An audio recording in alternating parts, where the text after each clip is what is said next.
Welcome to Whiskey Gaming, and this is my late review of Sherlock Holmes Awakened the Remaster. They don't call it that, but that's what it is. I played on the Xbox Series X. It's also available on the Xbox One, PS4, PS5, Nintendo Switch, and PC. So let's get into the story. You play Sherlock Holmes and Watson. They begin investigating what seems like a very small crime. But the deeper and deeper they go, the more it seems like they could be wrapped up in some sort of Lovecraftian mystery. And I gotta say, that's kind of where this gets weird. I mean, it's interesting, but at the same time, it's very much a Lovecraftian mystery more than a Sherlock Holmes story. And it's kind of like what would happen if Sherlock Holmes were wrapped up in a Lovecraftian mystery, which leads to an ending that I just don't know how to feel about. Let's get into the audio, and the first thing I'm going to say is, overall, the voiceover work is good. Like, primary actual characters, they do pretty dang well with. Some of the accents are a bit weird, but overall, I think they do a good job. Like, minor NPCs, like out on the street, which is dialogue you'll hear more than you'd think, well, that stuff isn't very good. And as for the sound effects, I think for the most part they are good. Some of them are generic and repetitive. Like in a lot of really modern games, you'll have so many different sound effects, like different ones just for walking in, like grass versus sand, and multiple ones for the sand, and multiple ones for the grass, and in this, no, it's like one sound effect in this one section, one in streets, one,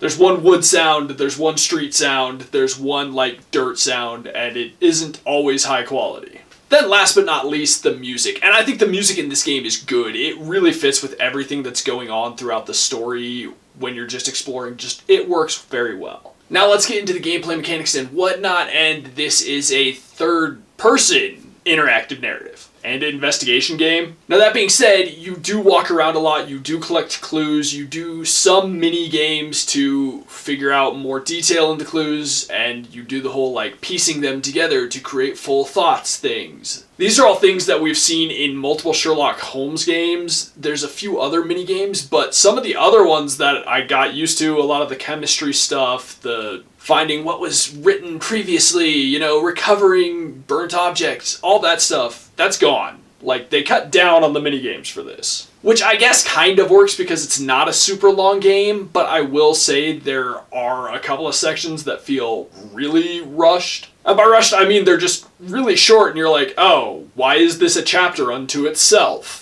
But I do like the exploration, and you can find other mysteries hidden in the world. There are more mysteries in each chapter than the main one, so I think that's cool to give you a little side content. And I think that's beneficial because overall I would say this game is quite short. While it does feel overall a little stripped back from some of the other ones, I think it works well. You do the whole Mind Palace thing, you do the whole building scenarios thing, so I think that is all still enjoyable. And I should say, I did enjoy the puzzle solving. I think them using Sherlock Holmes in like a Lovecraftian setting added something to the puzzles that are built around the whole Lovecraftian concepts. Now let's get into the controls, and overall I don't have any real complaints with the controls. I think they worked pretty well. There were a couple of mini games where you had to do some aiming, and that wasn't 100%, but it was good enough. Now let's get into the graphics and visuals. And overall, it's an okay looking game. I mean, it's actually kind of impressive the amount of detail they have in certain features, like in the lips, in the skin, in the hair, etc. As well as just in the clothes, in the world, in the dirt, in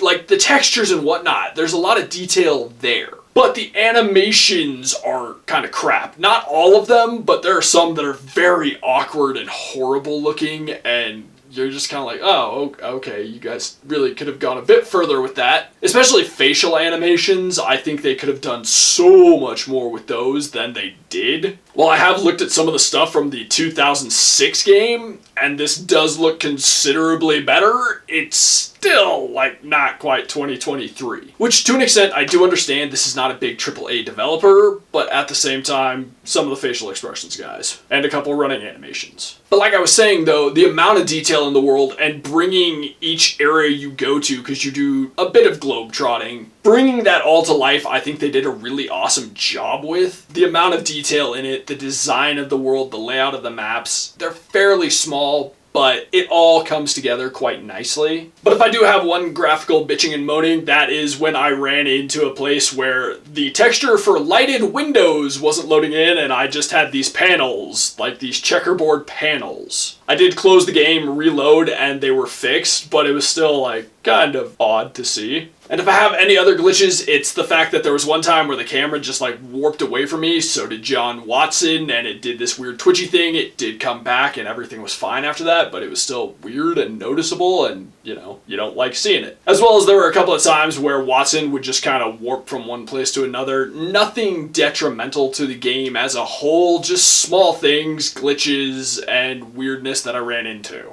So to get into the wrap-up, overall I actually enjoyed the experience. Couple minor things aside, I do wish it was longer. I do wish they had fleshed out a couple of things a bit more. And like I said, the ending, it wasn't terrible, it was just kind of weird, and it wasn't what I was prepared for, which is not to say that it was bad. So overall, honestly, for the price, I don't have a problem recommending this game. I had a good time with it. And I don't remember what I asked last time, so in the comments down below, why don't you tell me who's your favorite on-screen Sherlock Holmes?